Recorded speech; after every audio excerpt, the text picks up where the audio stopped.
നമ്മൾ ഗുജറാത്തിൽ വന്നിട്ട് ആദ്യമായിട്ടാണ് മാർക്കറ്റിൽ പോകുന്നത്. നമുക്ക് രാത്രിയാണ് പോകാൻ സമയം കിട്ടിയത്. നമ്മൾ താമസിക്കുന്ന വീടിൻ്റെ അടുത്തോട്ടുള്ളൊരു മാർക്കറ്റാണ്. സർദാർ വല്ലഭായ് പട്ടേൽ എന്ന ഈ മാർക്കറ്റിൻ്റെ പേര്. ഈ മാർക്കറ്റാണ് ഒരു കനാലിൻ്റെ സൈഡിൽ മാറിയിട്ടാണ്. നമ്മൾ ചെല്ലുമ്പോഴത്തേക്ക് മാർക്കറ്റ് അടയ്ക്കാറായി. ഇവിടേക്ക് ഒരു 9 മണിയാകുമ്പോഴത്തേക്ക് എല്ലാം ക്ലോസ് ആവും. എനിക്ക് വേണ്ട എല്ലാ വെജിറ്റബിൾസും കിട്ടിയില്ല, എന്നാലും അത്യാവശ്യം വേണ്ട എല്ലാം കിട്ടിയിരുന്നു. ഈ പച്ചക്കറികളെല്ലാം തന്നെ മായം ചേർക്കാത്ത നല്ല പച്ചക്കറികളാണ്, അവിടെ തന്നെ കൃഷി ചെയ്യുന്ന പച്ചക്കറികളാണ്. പിന്നെ നമ്മൾ വാങ്ങിയത് ഫ്രൂട്ട്സ് ആയിരുന്നു. അവിടെ കൂടുതലും കണ്ടിരുന്ന മാങ്ങയാണോ, മാങ്ങ സീസണാണോ എന്നറിയില്ല, പക്ഷേ നല്ല മാങ്ങയായിരുന്നു. നമ്മൾ ടേസ്റ്റ് ചെയ്തിട്ടൊക്കെ ആയിരുന്നു മാങ്ങ വാങ്ങിയത്. നല്ല മധുരമുള്ള മാങ്ങയായിരുന്നു. അത്യാവശ്യം ഒരു വലിയ മാർക്കറ്റാണ് ഇത്. പിന്നെ നമ്മൾ ചിക്കൻ വാങ്ങാൻ വേണ്ടിയിട്ടാണ് പോയത്.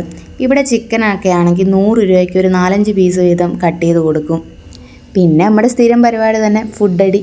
നമ്മളവിടെ തന്നെ ഉള്ളൊരു ഹോട്ടലിൽ കയറിയിട്ട് പാവ് ബജിയും മസാല ദോശയുമാണ് വാങ്ങിയത്. അപ്പോൾ ഇനി അടുത്ത വിശേഷമായിട്ട് വരാം.